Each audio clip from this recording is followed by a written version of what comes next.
ପିଲାମାନେ ଆଜି ଆମେ ଓଡ଼ିଶାର ଘରେ ଘରେ ପରିଚିତ ଅତି ବଡ଼ି ଜଗନ୍ନାଥ ଦାସଙ୍କ ରଚିତ ଓଡ଼ିଆ ଭାଗବତର କିଛି ସୁନ୍ଦର ପଦ ପଢ଼ିବା, ଯାହାର ନାଁ ହେଉଛି ଭାଗବତ ସୂକ୍ତି ସଂଗ୍ରହ। ପିଲାମାନେ, ସୂକ୍ତିର ଅର୍ଥ ହେଉଛି ସୁନ୍ଦର ବା ଭଲ ବାଣୀ, ଯାହା ଆମ ଜୀବନକୁ ସତ୍ ମାର୍ଗରେ ନେବାରେ ସାହାଯ୍ୟ କରେ। ଏହି ପାଠରେ କବି ଆମକୁ ଜୀବନ ଜୀଇବାର ସହଜ ତରିକା, ସାଧୁ ସଙ୍ଗର ମହତ୍ତ୍ୱ, ପର ଉପକାରର ଗୁରୁତ୍ୱ ଏବଂ ଅହଙ୍କାର ତ୍ୟାଗ କରିବା ଭଳି ଅନେକ ନୀତି ଶିକ୍ଷା ଦେଇଛନ୍ତି। ଏଗୁଡ଼ିକୁ ମନେ ରଖିଲେ ଆମେ ଜଣେ ଜଣେ ଭଲ ମଣିଷ ହୋଇପାରିବା। ଚାଲନ୍ତୁ ପଦ୍ୟକୁ ଆରମ୍ଭ କରିବା। ଅନେକ ଜନ୍ମ ତପ ଫଳେ ମନୁଷ୍ୟ ଜନ୍ମ ମହି ତଳେ। ଏହାର ଅର୍ଥ ହେଉଛି, ପିଲାମାନେ, ଆମେ ଏହି ପୃଥିବୀରେ ମଣିଷ ଜନ୍ମ ପାଇଛୁ। ଏହା ଏମିତି ମିଳିନାହିଁ। ଅନେକ ଜନ୍ମର ଭଲ କାମ ଏବଂ କଠିନ ତପସ୍ୟା ଫଳରେ ହିଁ ଭଗବାନ ଆମକୁ ଏହି ସୁନ୍ଦର ମଣିଷ ଜନ୍ମ ଦେଇଛନ୍ତି। ତା ଜନ୍ମ ଧନ୍ୟ ଏ ସଂସାରେ, ଯେ ରହେ ପର ଉପକାରେ। ଏହାର ଅର୍ଥ, ଏହି ଦୁନିଆରେ କେବଳ ସେହି ମଣିଷ ଜନ୍ମ ହିଁ ସାର୍ଥକ ହୋଇଥାଏ, ଯିଏ ନିଜ ସ୍ୱାର୍ଥ କଥା ନ ଭାବି ସବୁବେଳେ ଅନ୍ୟମାନଙ୍କ ସାହାଯ୍ୟ ଓ ଉପକାର କରିଥାଏ। ଯେ ପ୍ରାଣୀ ପରେ ହିଂସା କରେ, ଦେବତା ପୂଜି ସେ ନତରେ। ଏହାର ଅର୍ଥ, ଯେଉଁ ଲୋକ ଅନ୍ୟମାନଙ୍କୁ ଗୋଡ଼ ଟାଣେ, ଈର୍ଷା କରେ କିମ୍ବା କଷ୍ଟ ଦିଏ, ସେ ଯେତେ ପୂଜାପାଠ କଲେ ମଧ୍ୟ ଭଗବାନ ତା ଉପରେ ପ୍ରସନ୍ନ ହୁଅନ୍ତି ନାହିଁ। ସେ ଜୀବନରେ କେବେ ବି ସୁଖ ପାଏ ନାହିଁ। ଅମୃତ ବିନୟ ବଚନ କହି ତୋଷିବ ପ୍ରାଣୀ ମନ। ଏହାର ଅର୍ଥ, ଆମ କଥା ଅମୃତ ପରି ମିଠା ଏବଂ ନମ୍ର ହେବା ଉଚିତ। ଆମେ ସମସ୍ତଙ୍କ ସହ ସେହିପରି ମିଠା କଥା କହିବା ଦରକାର, ଯାହାଦ୍ୱାରା ସବୁ ଲୋକ ଓ ଜୀବଜନ୍ତୁଙ୍କ ମନ ଖୁସି ହୋଇଯିବ। ଉତ୍ତମ ସଙ୍ଗେ ସଙ୍ଗ ଯାର, ସେ କରେ ଉତ୍ତମ ବ୍ୟବହାର। ଏହାର ଅର୍ଥ, ଯେଉଁ ପିଲାମାନେ ସବୁବେଳେ ଭଲ ସାଙ୍ଗମାନଙ୍କ ସହ ରହନ୍ତି, ସେମାନେ ନିଜେ ମଧ୍ୟ ବହୁତ ଭଲ ଗୁଣ ଶିଖନ୍ତି ଏବଂ ସମସ୍ତଙ୍କ ସହ ଭଲ ବ୍ୟବହାର କରନ୍ତି। ସାକ୍ଷାତ ଗୁରୁ ଯେ ଈଶ୍ୱର, ଗୁରୁଙ୍କୁ ନ ମଣିବ ନର। ଏହାର ଅର୍ଥ, ପିଲାମାନେ, ଆମକୁ ଯେ ପାଠ ପଢ଼ାନ୍ତି ଏବଂ ଭଲ ବାଟ ଦେଖାନ୍ତି, ସେହି ଗୁରୁ ବା ଶିକ୍ଷକ ହେଉଛନ୍ତି ସାକ୍ଷାତ ଭଗବାନଙ୍କ ସଦୃଶ। ତେଣୁ ପ୍ରତ୍ୟେକ ମଣିଷ ନିଜ ଗୁରୁଙ୍କୁ ସମ୍ମାନ ଏବଂ ପ୍ରଣାମ କରିବା ଉଚିତ। ମହତ ଯାହା ଆଚରିବେ, ଇତରେ ତାହା ହିଁ କରିବେ। ଏହାର ଅର୍ଥ, ସମାଜରେ ଥିବା ବଡ଼ ଜ୍ଞାନୀ ଏବଂ ସାଧୁମାନେ ଯେଉଁଭଳି ଭଲ କାମ ଓ ବ୍ୟବହାର କରନ୍ତି, ସାଧାରଣ ଲୋକମାନେ ସେମାନଙ୍କୁ ଦେଖି ସେହି କଥା ହିଁ ଶିଖନ୍ତି ଏବଂ ଅନୁକରଣ କରନ୍ତି। ନିକଟ ଥିଲେ ଅନାଦର, ଏହିଟି ସଂସାର ବ୍ୟବହାର। ଏହି ଦୁନିଆର ଏକ ବଡ଼ ନିୟମ ହେଉଛି, ଯେଉଁ ଜିନିଷ ବା ବ୍ୟକ୍ତି ଆମ ପାଖରେ ସବୁବେଳେ ଥାଏ, ଆମେ ତାହାର ମହତ୍ତ୍ୱ ବୁଝୁନାହିଁ ଏବଂ ତାକୁ ହେୟ ଜ୍ଞାନ ବା ଅନାଦର କରୁ। ପାଖରେ ଥିବା ଜିନିଷର ମୂଲ୍ୟ ନ ବୁଝିବା ହିଁ ସଂସାରର ଚଳଣି। କର୍ମ କରଣେ ଫଳ ପାଇ, ପ୍ରାଣିତା ଅବଶ୍ୟ ବୁଝଇ। ଏହାର ଅର୍ଥ, ଆମେ ଯେମିତି କାମ କରିବା ଆମକୁ ସେମିତି ହିଁ ଫଳ ମିଳିବ। ଯଦି ଭଲ କାମ କରିବା ଭଲ ଫଳ ମିଳିବ ଏବଂ ଖରାପ କାମ କଲେ ଦୁଃଖ ଭୋଗିବାକୁ ପଡ଼ିବ। ଏହି ଫଳ ପ୍ରତ୍ୟେକ ପ୍ରାଣୀକୁ ନିଶ୍ଚିତ ଭାବେ ଭୋଗ କରିବାକୁ ପଡ଼ିଥାଏ। ପରମଶାସ୍ତ୍ର ଭାଗବତ ଅଭ୍ୟାସ କରୁଥିବ ନିତ୍ୟ। ଏହାର ଅର୍ଥ, ସବୁ ଶାସ୍ତ୍ର ମଧ୍ୟରେ ଓଡ଼ିଆ ଭାଗବତ ହେଉଛି ସବୁଠାରୁ ଶ୍ରେଷ୍ଠ ଏବଂ ପବିତ୍ର ଶାସ୍ତ୍ର। ଏଥିରେ ଥିବା ଭଲ ନୀତିବାଣୀ ଗୁଡ଼ିକ ଆମେ ପ୍ରତିଦିନ ପଢ଼ିବା ଉଚିତ ଏବଂ ନିଜ ଜୀବନରେ ଅଭ୍ୟାସ କରିବା ଉଚିତ। ଚାଲନ୍ତୁ ବର୍ତ୍ତମାନ ଦେଖିବା କବି ପରିଚୟ।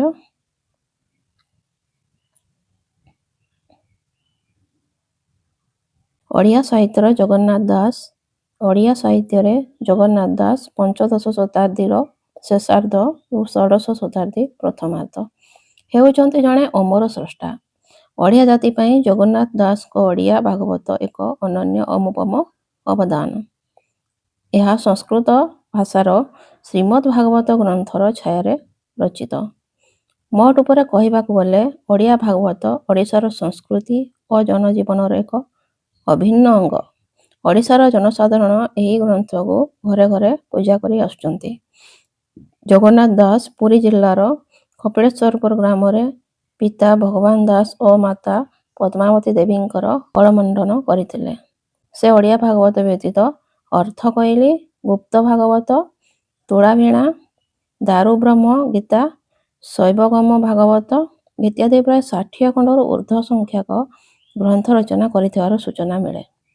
ପ୍ରସ୍ତୁତ ପାଠ୍ୟାଂଶଟି ଜଗନ୍ନାଥ ଦାସଙ୍କ ପ୍ରଣୀତ ଓଡ଼ିଆ ଭାଗବତ ଗ୍ରନ୍ଥର ବିଭିନ୍ନ ସ୍କନ୍ଧରୁ ଛାତ୍ରଛାତ୍ରୀମାନଙ୍କ ପାଇଁ ବେଶ ଶିକ୍ଷଣୀୟ ତଥା ବିଶେଷ ଉପଯୋଗୀ 10ଗୋଟି ପଦ ଉଦ୍ଧାର କରାଯାଇଛି। ଚାଲନ୍ତୁ ଦେଖିବା ପରବର୍ତ୍ତୀ। ଏବେ ବର୍ତ୍ତମାନ ଆମେ କ୍ୱେଶ୍ଚନ୍ ଆନ୍ସର କରିବା। ମୋ ବୁଝିବାରେ ଆସ କବିତାକୁ ଭଲ ଭାବେ ପଢ଼ିବା, ବୁଝିବା ଓ ଉତ୍ତର ଲେଖିବା। ନିମ୍ନଲିଖିତ ପ୍ରଶ୍ନ ଗୁଡ଼ିକର ଠିକ୍ ଉତ୍ତର ପାଖରେ ତାରା ଚିହ୍ନ ଦେବା। ଅନେକ ଜନ୍ମ ତପ ଫଳେ ମନୁଷ୍ୟ ଜନ୍ମ ମହିତଳେ। କାହା ଯୋଗୁଁ ପୃଥିବୀରେ ମନୁଷ୍ୟ ଜନ୍ମ ଲାଭ କରେ ବୋଲି ଉପରେ ଲିଖିତ ପଦରେ କୁହାଯାଇଛି। ଏହାର ଉତ୍ତର ହେଉଛି ଅନେକ ଜନ୍ମର ତପସ୍ୟା ଫଳ ଯୋଗୁଁ। ତା ଜନ୍ମ ଧନ୍ୟ ଏ ସଂସାରେ ଯେ ରହେ ପର ଉପକାରେ। ଏ ସଂସାରରେ କାହାର ଜନ୍ମ ଧନ୍ୟ ହୋଇଥାଏ? ଏହାର ଉତ୍ତର ଯିଏ ସବୁବେଳେ ପରର ଉପକାର କରୁଥାଏ। ଯେ ପ୍ରାଣୀ ପରେ ହିଂସା କରେ ଦେବତା ବୁଝି ସେ ନତରେ। କେଉଁ ପ୍ରାଣୀ ଦେବତାଙ୍କୁ ପୂଜା କଲେ ମଧ୍ୟ ସଂସାରରୁ ମୁକ୍ତି ପାଏ ନାହିଁ ବୋଲି ଉପରେ ଲିଖିତ ପଦରୁ ପ୍ରକାଶ ପାଇଛି। ଏହାର ଉତ୍ତର ଯେଉଁ ମନୁଷ୍ୟ ପରକୁ ହିଂସା କରୁଥାଏ।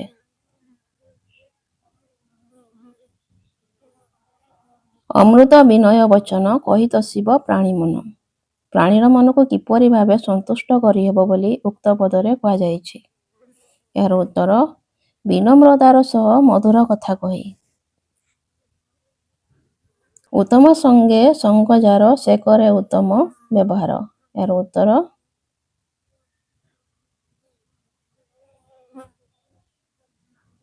ଉତ୍ତମ ଲୋକ ସହିତ ମିଳାମିଶା କଲେ। ସାକ୍ଷାତ ଗୁରୁ ଯେ ଈଶ୍ୱର ଗୁରୁଙ୍କୁ ନ ମଣିବ ନର। ଗୁରୁଙ୍କୁ ଈଶ୍ୱରଙ୍କ ସହିତ କାହିଁକି ତୁଳନା କରାଯାଇଛି? ଏହାର ଉତ୍ତର ଗୁରୁ ଈଶ୍ୱରଙ୍କ ଭଳି ଶିଷ୍ୟର ସର୍ବଦା ମଙ୍ଗଳ କାମନା କରୁଥିବାରୁ। ମହତେ ଯାହା ଆଚରିବେ ଇତରେ ତାହା ହିଁ କରିବେ। ଇତର ଲୋକେ ମହତ ବ୍ୟକ୍ତିଙ୍କୁ କାହିଁକି ଅନୁସରଣ କରନ୍ତି? ଏହାର ଉତ୍ତର ହେଉଛି ସେମାନେ ବିବେକବାନ ସମ୍ପନ୍ନ ହୋଇଥିବାରୁ। ନିକଟେ ଥିଲେ ଅନାଦର ଏହିଟି ସଂସାର ବ୍ୟବହାର। ନିକଟରେ ଚଳପ୍ରଚଳ ହେଉଥିବା ବ୍ୟକ୍ତିଙ୍କୁ ଲୋକେ ଆଦର ନ କରିବାର କାରଣ କ'ଣ? ଏହାର ଅର୍ଥ ସାଂସାରିକ ବ୍ୟକ୍ତିମାନେ ଅତି ପରିଚିତ ବ୍ୟକ୍ତିଙ୍କୁ ଗୁରୁତ୍ୱ ଦେଉନଥିବାରୁ। କର୍ମ କରେଣ ଫଳ ପାଇ ପ୍ରାଣୀ ତା ଅବଶ୍ୟ ଭଞ୍ଜଇ। ଏହି ପଦରୁ କେଉଁ ବାର୍ତ୍ତା ପ୍ରକାଶ ପାଇଛି? ଏହାର ଉତ୍ତର କର୍ମଫଳ ନିଶ୍ଚିତ ରୂପେ ଭୋଗିବାକୁ ପଡ଼େ। କ ସ୍ତମ୍ଭରେ କେତେ ଗୁଡ଼ିଏ ପଦ ଦିଆଯାଇଛି। ଖ ସ୍ତମ୍ଭରେ ସେଗୁଡ଼ିକର ଅର୍ଥ ଦିଆଯାଇଛି। ଠିକ୍ ପଦ ସହିତ ଠିକ୍ ଖ ସ୍ତମ୍ଭରୁ ବାଛି ରେଖା ଟାଣି ଯୋଗ କରିବା। ତା ଜନ୍ମ ଧନ୍ୟ ଏ ସଂସାରରେ ଯେ ରହେ ପର ଉପକାରେ। ଏହାର ଉତ୍ତର ଯିଏ ପରର ଉପକାର ସାଧନ ପାଇଁ ନିଜକୁ ନିୟୋଗ କରିଥାଏ ତାର ଜନ୍ମ ଏ ସଂସାରରେ ଧନ୍ୟ ବୋଲି ଗଣାଯାଏ। ଯେ ପ୍ରାଣୀ ପରେ ହିଂସା କରେ ଦେବତା ପୂଜି ସେ ନତରେ। ଯେଉଁ ପ୍ରାଣୀ ସବୁବେଳେ ଅନ୍ୟକୁ ହିଂସା କରୁଥାଏ ସେ ଦେବତାଙ୍କୁ ଯେତେ ପୂଜା କଲେ ମଧ୍ୟ ସଂସାରରୁ ତରି ନଥାଏ। ଉତ୍ତମ ସଙ୍ଗେ ସଙ୍ଗ ଯାର ସେ କରେ ଉତ୍ତମ ବ୍ୟବହାର। ଉତ୍ତମ ମନୁଷ୍ୟ ସହିତ ଯେ ମିଳାମିଶା କରେ ସେ ଉତ୍ତମ ବ୍ୟବହାର ପ୍ରଦର୍ଶନ କରିଥାଏ। ସାକ୍ଷାତ ଗୁରୁ ଯେ ଈଶ୍ୱର ଗୁରୁଙ୍କୁ ନ ମଣିବ ନର। ଗୁରୁଙ୍କ କୃପା ବିନା ଶିଷ୍ୟର କେବେ ହେଲେ ଉନ୍ନତି ସମ୍ଭବ ହୋଇନଥାଏ। ତେଣୁ ଗୁରୁଙ୍କୁ ଭଗବାନଙ୍କ ସହିତ ତୁଳନା କରାଯାଇଛି। ମହତେ ଯାହା ଆଚରିବେ ଇତରେ ତାହା ହିଁ କରିବେ। ମହତ ବ୍ୟକ୍ତିର ଆଚାର ବ୍ୟବହାର ଏବଂ ମହତ କାର୍ଯ୍ୟ ପ୍ରତି ଅନ୍ୟ ଲୋକେ ଆକର୍ଷିତ ହୋଇ ସେହି କାର୍ଯ୍ୟ କରିଥାନ୍ତି। କର୍ମ କରେଣ ଫଳ ପାଇ ପ୍ରାଣୀ ତା ଅବଶ୍ୟ ଭଞ୍ଜଇ। ମନୁଷ୍ୟ ଯେଉଁ କର୍ମ କରିଥାଏ ତାକୁ ସେହି କର୍ମର ଫଳ ନିଶ୍ଚିତ ଭାବେ ଭୋଗ କରିବାକୁ ପଡ଼ିଥାଏ। ଦେଖିବା ପରବର୍ତ୍ତୀ କ୍ୱେଶ୍ଚନ୍। ନିମ୍ନର କ ସ୍ତମ୍ଭରେ ଥିବା ପାଦକୁ ଖ ସ୍ତମ୍ଭରେ ଥିବା ଉପଯୁକ୍ତ ପାଦ ସହିତ ଯୋଡ଼ି ସମ୍ପୂର୍ଣ୍ଣ ପଦଟିକୁ ଲେଖ। ଅନେକ ଜନ୍ମ ତପ ଫଳେ ମନୁଷ୍ୟ ଜନ୍ମ ମହିତଳେ। ତା ଜନ୍ମ ଧନ୍ୟ ଏ ସଂସାରେ ଯେ ରହେ ପର ଉପକାରେ। ଅମୃତ ବିନୟ ବଚନ କହିତ ଶିବ ପ୍ରାଣୀ ମନ। ଉତ୍ତମ ସଙ୍ଗେ ସଙ୍ଗ ଯାର ଯେ କରେ ଉତ୍ତମ ବ୍ୟବହାର। ସାକ୍ଷାତ ଗୁରୁ ଯେ ଈଶ୍ୱର ଗୁରୁଙ୍କୁ ନ ମଣିବ ନର। ମହତେ ଯାହା ଆଚରିବେ ଇତରେ ତାହା ହିଁ କରିବେ। ନିକଟେ ଥିଲେ ଅନାଦର ଏହିଟି ସଂସାର ବ୍ୟବହାର। କର୍ମ କରେଣ ଫଳ ପାଇ ପ୍ରାଣିତା ଅବଶ୍ୟ ଭଞ୍ଜଇ। ଯେ ପ୍ରାଣୀ ପରେ ହିଂସା କରେ ଦେବତା ପୂଜିସେ ନତରେ। କବିତାର ପଦଗୁଡ଼ିକ ଆଲୋଚନା କରିବା। ଧ୍ୟାନର ସହିତ ନିମ୍ନଲିଖିତ ପଦଗୁଡ଼ିକୁ ପଢ଼ିବା, ତାର ଠିକ୍ ଅର୍ଥ ବୁଝି ଦଳ ମଧ୍ୟରେ ସାଙ୍ଗମାନଙ୍କ ସହ ଆଲୋଚନା କରିବା ଏବଂ ଲେଖିବା। ଅମୃତ ବିନୟ ବଚନ କହିତ ଶିବ ପ୍ରାଣୀ ମନ। ଏହାର ଉତ୍ତର, ଏହି ପଂକ୍ତିରେ କବି ମଧୁର ଓ ବିନୟପୂର୍ଣ୍ଣ କଥାର ମହତ୍ତ୍ୱକୁ ସୁନ୍ଦର ରୂପେ ପ୍ରକାଶ କରିଛନ୍ତି। ମଧୁର ଓ ବିନୟପୂର୍ଣ୍ଣ ବଚନ ଦ୍ୱାରା ପ୍ରାଣୀର ମନ ଓ ହୃଦୟ ପ୍ରସନ୍ନ ହୁଏ, ଅନ୍ତରରେ ଶାନ୍ତି ପ୍ରକଟ ହୁଏ ଓ ସମ୍ପର୍କ ମଜବୁତ ହୁଏ। ମନୁଷ୍ୟର ବଚନରେ ଅଶେଷ ଶକ୍ତି ଭରି ରହିଛି। କଠୋର ଓ ଅହଙ୍କାରପୂର୍ଣ୍ଣ ବଚନ ହୃଦୟକୁ ଆଘାତ ଦିଏ, କିନ୍ତୁ କୋମଳ ଓ ବିନମ୍ର କଥା ଦୁଃଖ ହରଣ କରେ। ତେଣୁ ଆମେ ଅମୃତ ସମ ମଧୁର ବଚନ କହି ଅନ୍ୟମାନଙ୍କର ମନକୁ ତୋଷ କରିବା ଉଚିତ। ସାକ୍ଷାତେ ଗୁରୁ ଯେ ଈଶ୍ୱର ଗୁରୁଙ୍କୁ ନ ମଣିବ ନର। ଏହାର ଉତ୍ତର, ଗୁରୁ ହିଁ ସାକ୍ଷାତ ଈଶ୍ୱର। ଏହି ଭାବନା ଭାରତୀୟ ସଂସ୍କୃତିର ଏକ ଗଭୀର ଆଧ୍ୟାତ୍ମିକ ସତ୍ୟକୁ ପ୍ରକାଶ କରେ। ଆମ ଶାସ୍ତ୍ରମାନଙ୍କରେ ଗୁରୁଙ୍କୁ ଈଶ୍ୱର ତୁଲ୍ୟ ମନେ କରାଯାଇଛି। ଯେପରି ଈଶ୍ୱର ସମସ୍ତ ସୃଷ୍ଟିକୁ ଆଲୋକ ଓ ଜୀବନ ଦିଅନ୍ତି, ସେହିପରି ଗୁରୁ ଜ୍ଞାନର ଆଲୋକ ଦ୍ୱାରା ମନୁଷ୍ୟର ଅଜ୍ଞାନ ଅନ୍ଧକାରକୁ ଦୂର କରନ୍ତି। ଭାରତୀୟ ପରମ୍ପରାରେ ଅନେକ ଉଦାହରଣ ମିଳେ ଯେଉଁଠାରେ ଗୁରୁଙ୍କ ମହତ୍ତ୍ୱ ପ୍ରମାଣିତ ହୋଇଛି।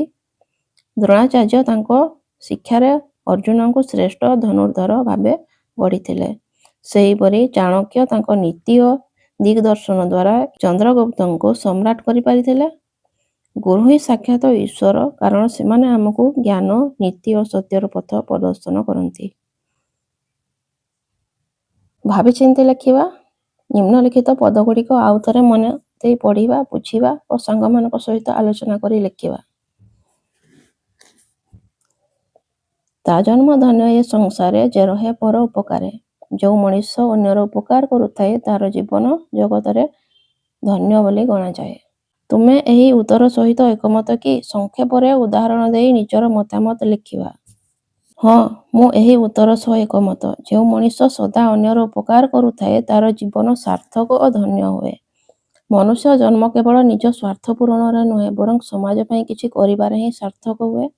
ଉଦାହରଣ ସ୍ୱରୂପ, ମଦର ଟେରେସା ଦୁର୍ବଳ ଓ ଦରିଦ୍ର ଲୋକଙ୍କ ସେବା କରି ଜଗତରେ ସମ୍ମାନ ଲାଭ କରିଥିଲେ। ସେ ନିଜ ଜୀବନକୁ ଅନ୍ୟମାନଙ୍କ ସେବାରେ ଉତ୍ସର୍ଗ କରିଥିଲେ, ଯାହା ପାଇଁ ତାଙ୍କର ଜନ୍ମ ଧନ୍ୟ ବୋଲି ମନେ କରାଯାଏ। ଜଣେ ଛାତ୍ର ଯଦି ତାର ସହପାଠୀଙ୍କୁ ପାଠପଢ଼ାରେ ସାହାଯ୍ୟ କରେ କିମ୍ବା କେହି ଅସୁବିଧାରେ ପଡ଼ିଥିଲା ବେଳେ ସାହାଯ୍ୟର ହାତ ବଢ଼ାଏ, ସେ ମଧ୍ୟ ସମାଜରେ ସମ୍ମାନ ଲାଭ କରିଥାଏ। ଉତ୍ତମ ସଙ୍ଗେ ସଙ୍ଗ ଯାର ସେ କରେ ଉତ୍ତମ ବ୍ୟବହାର। ଅର୍ଥ, ଉତ୍ତମ ମଣିଷ ସାଙ୍ଗରେ ସାଙ୍ଗ ହେବା ଫଳରେ ସେହି ବ୍ୟକ୍ତି ମଧ୍ୟ ତାଠାରୁ ଉତ୍ତମ ବ୍ୟବହାର ଶିକ୍ଷା କରି ତାହା ଆଚରଣରେ ପ୍ରଦର୍ଶନ କରିଥାଏ। ପ୍ରଶ୍ନ, ଏହା କ'ଣ ସମ୍ଭବ? ତୁମେ ତୁମ ଜୀବନରେ ଏପରି କେବେ ଅନୁଭବ କରିଛ କି? ତୁମର ସେହି ଅନୁଭବକୁ ସଂକ୍ଷେପରେ ଲେଖ। ଏହାର ଉତ୍ତର, ମନୁଷ୍ୟ ଯେଉଁ ପରିବେଶରେ ରହେ ଓ ଯେଉଁମାନଙ୍କ ସହ ମିଳାମିଶା କରେ, ସେହି ଗୁଣଗୁଡ଼ିକ ଧୀରେ ଧୀରେ ଆହରଣ କରିଥାଏ। ଉତ୍ତମ ମଣିଷଙ୍କ ସହିତ ରହିଲେ ସତ୍ୟବାଦିତା, ଶିଷ୍ଟାଚାର ଆଦି ଶିଖିଥାଏ। ସେହିପରି କୁସଙ୍ଗ ମନୁଷ୍ୟକୁ ପଥଭ୍ରଷ୍ଟ କରିଥାଏ। ମୁଁ ନିଜ ଜୀବନରେ ଏପରି ଅନୁଭବ କରିଛି। ବିଦ୍ୟାଳୟ ଛାତ୍ରାବାସ ରହଣି ସମୟରେ ମୋର ଉପର ଶ୍ରେଣୀରେ ପଢ଼ୁଥିବା ଜଣେ ବଡ଼ ଭାଇ ବହୁତ ଶିଷ୍ଟ, ପରିଶ୍ରମୀ ଓ ଶିକ୍ଷକମାନଙ୍କର ସଦାଶୀଳ ଥିଲେ। ତାଙ୍କ ସହ ଅଧିକ ସମୟ ମିଳାମିଶା କଲାରୁ ମୁଁ ମଧ୍ୟ ପାଠପଢ଼ାରେ ମନୋନିବେଶ କରିବା, ସମୟର ମୂଲ୍ୟ ବୁଝିବା ଓ ସୁନ୍ଦର ଭାବରେ କଥା ହେବା ପ୍ରଭୃତି ଶିକ୍ଷା କଲି। ତାଙ୍କ ପ୍ରଭାବରେ ମୋର ଚରିତ୍ର ଓ ଆଚରଣରେ ମଧ୍ୟ ଭଲ ପରିବର୍ତ୍ତନ ଆସିଥିଲା। କର୍ମ କରଣେ ଫଳ ପାଇ ପ୍ରାଣିତା ଅବଶ୍ୟ ଭୁଞ୍ଜଇ। ଅର୍ଥ, ଏଠାରେ କର୍ମର ପ୍ରାଧାନ୍ୟ ଦିଆଯାଇଛି। ଯେ ଯେଉଁଭଳି କାର୍ଯ୍ୟ କରେ ତାର ଫଳ ସେହି ପ୍ରାଣୀ ନିଶ୍ଚିତ ଭାବେ ଭୋଗ କରିଥାଏ।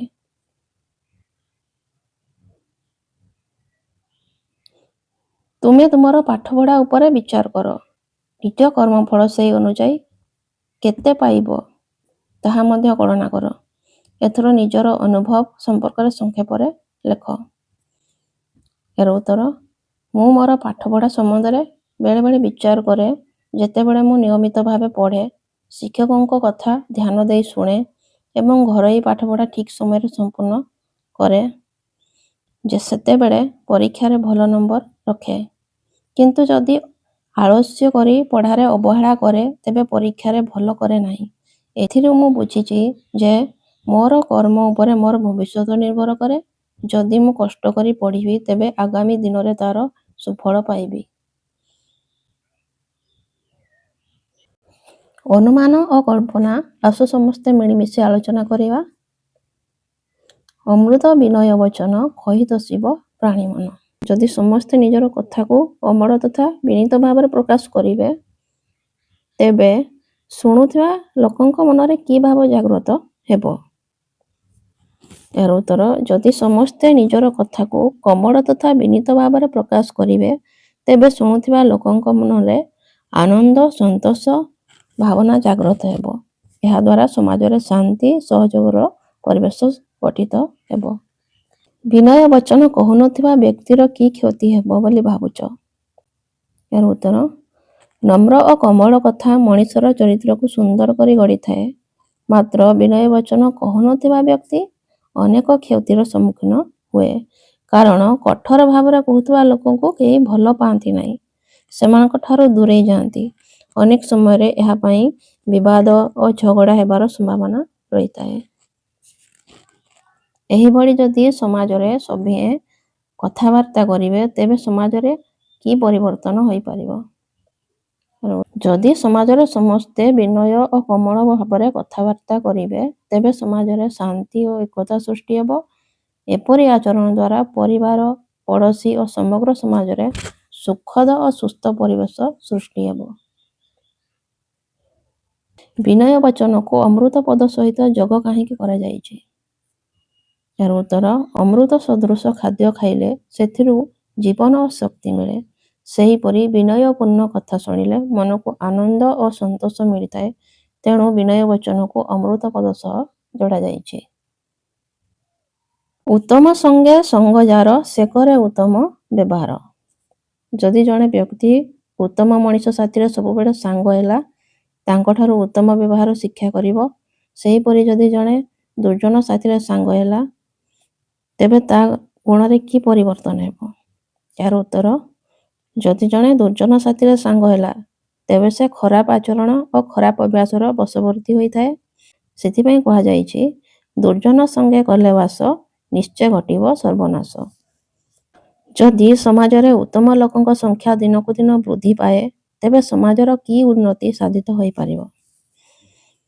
ଏହାର ଉତ୍ତର, ଯଦି ସମାଜରେ ଉତ୍ତମ ଲୋକଙ୍କ ସଂଖ୍ୟା ଦିନକୁ ଦିନ ବୃଦ୍ଧି ପାଏ, ତେବେ ସମାଜର ଅନେକ ପ୍ରକାର ଉନ୍ନତି ସାଧିତ ହେବ। ଉତ୍ତମ ବ୍ୟକ୍ତିମାନେ ସତ୍ୟ ଓ ଧର୍ମ ପଥରେ ଚାଲନ୍ତି ଓ ଅନ୍ୟମାନଙ୍କୁ ସେହି ପଥରେ ଚାଲିବାକୁ ପ୍ରେରଣା ଦେଇଥାନ୍ତି। ଫଳରେ ସମାଜରେ ଶାନ୍ତି, ଏକତା ଓ ପାରସ୍ପରିକ ସହଯୋଗ ବୃଦ୍ଧି ପାଏ। ସମାଜରେ ଉତ୍ତମ ବ୍ୟକ୍ତିଙ୍କ ସଂଖ୍ୟା ବଢ଼ିଲେ ସମାଜ ଶାନ୍ତିମୟ ଓ ସୁସଂଗଠିତ ହୋଇ ଆଗକୁ ବଢ଼ିବ। ତୁମେ ଯଦି ତୁମ ଶ୍ରେଣୀର ଜଣେ ଉତ୍ତମ ସାଙ୍ଗ ସହିତ ମିଳାମିଶା କର, ତେବେ ତୁମର ସ୍ୱଭାବରେ କି ପରିବର୍ତ୍ତନ ଆସିବ? ଯଦି ମୁଁ ମୋର ଶ୍ରେଣୀର ଜଣେ ଉତ୍ତମ ସାଙ୍ଗ ସହିତ ମିଳାମିଶା କରେ, ତେବେ ମୋର ସ୍ୱଭାବରେ ଅନେକ ପରିବର୍ତ୍ତନ ହେବ। ସେ ଯଦି ଭଲ ପଢ଼ୁଥାଏ ଓ ଉତ୍ତମ ଆଚରଣ କରୁଥାଏ, ତେବେ ମୁଁ ମଧ୍ୟ ତାହା ଭଳି ହେବାକୁ ପ୍ରେରଣା ଲାଭ କରିବି। ଏହାଦ୍ୱାରା ମୋର ଶିଷ୍ଟାଚାର, ଦାୟିତ୍ୱବୋଧ ଓ ଆତ୍ମବିଶ୍ୱାସ ବଢ଼ିବ। ନୀଚ ବ୍ୟକ୍ତିର ସଙ୍ଗତି ଫଳରେ କ'ଣ କ୍ଷତି ହେବ ବୋଲି ତୁମେ ଭାବୁଛ?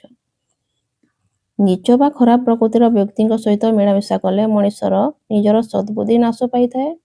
ସେମାନଙ୍କର ଖରାପ ଆଚରଣର ପ୍ରଭାବ ପଡ଼ିବା ଦ୍ୱାରା ଭଲ ମଣିଷ ମଧ୍ୟ କୁମାର୍ଗରେ ଯାଇ ସମାଜରେ ନିଜର ମାନ ସମ୍ମାନ ହରାଏ। ତେଣୁ ଉତ୍ତମ ଜୀବନଯାପନ ପାଇଁ କେବେ ହେଲେ ନୀଚ ବ୍ୟକ୍ତିର ସଙ୍ଗତି କରିବା ଉଚିତ ନୁହେଁ ବୋଲି ମୁଁ ଭାବୁଛି।